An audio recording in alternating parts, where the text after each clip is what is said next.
Hey everyone, welcome back to our channel TechQuest. I'm back with a new video on how you can ship a package on Fedex. So I'm going to be showing you step-by-step procedure. Make sure to watch this video till the end and follow the instruction as guided.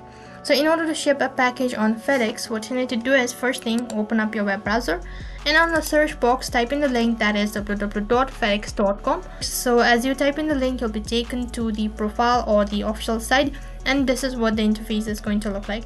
Now in the bottom left corner, you'll be able to see an option as ship now. Click on the link and then you'll be taken to the shipment page. And you can see that there are two different options, that is from and to.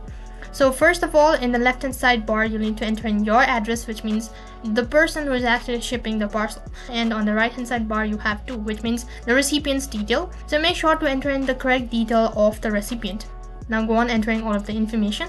Once you're done entering the details, click on continue, and then on the other interface you'll be taken to the shipment details, where you'll need to enter in the product details, package or the product that you're sending. You need to give a brief description such as height, weight, and then the width, either it is in cartoon or in a package form. Make sure that you have provided the correct information.